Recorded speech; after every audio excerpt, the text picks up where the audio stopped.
इस सवाल में 6 इंटू 6 प्लस 6 डिवाइडेड बाई 6 और -6 दिया गया है। इसको हम लोग को सॉल्व करना है।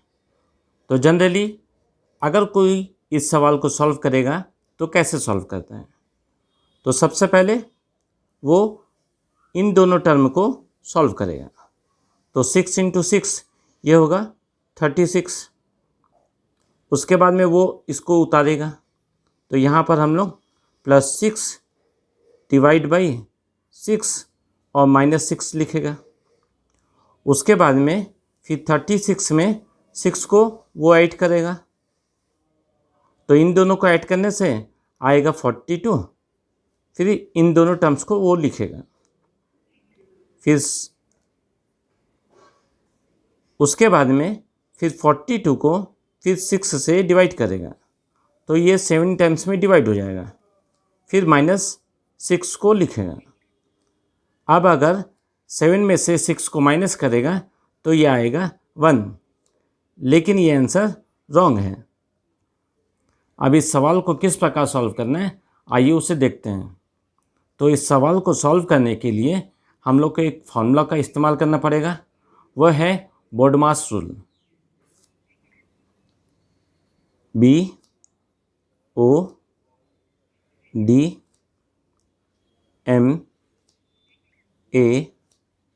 BODMAS। B for bracket, O for off, D for division, M for multiplication, A for addition और S for subtraction। तो सबसे पहले वो ब्रैकेट का काम करेगा, फिर ऑफ का, फिर डिवीज़न का, फिर मल्टीप्लिकेशन का, फिर एडिशन का और लास्ट में सब्सट्रैक्शन का काम किया जाता है। तो यहाँ इस एक्सप्रेशन में हम लोग के पास ब्रैकेट नहीं है, इस एक्सप्रेशन में ऑफ भी नहीं है, तो ये भी नहीं करेगा। नेक्स्ट डिवीज़न का काम करेगा, क्योंकि यहाँ इन दोनों टर्म्स के बीच में डिवीज़न का साइन है।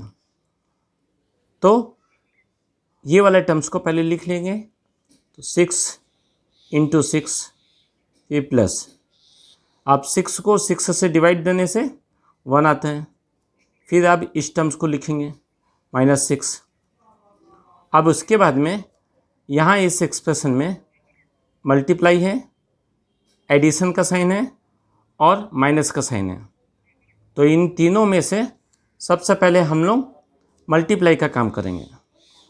तो मल्टीप्लाई 6 और 6 के बीच में ये हो जाता है 36। फिर ये टर्म्स को लिखेंगे, ये हो जाएगा +1 और -6।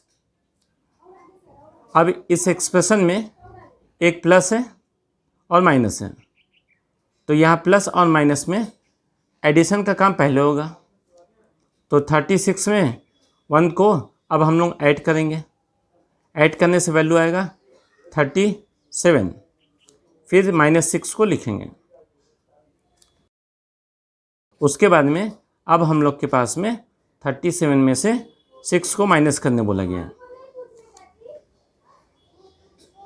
तो 37 में से 6 को माइनस करने से आता है 31। ये होगा इसका राइट आंसर।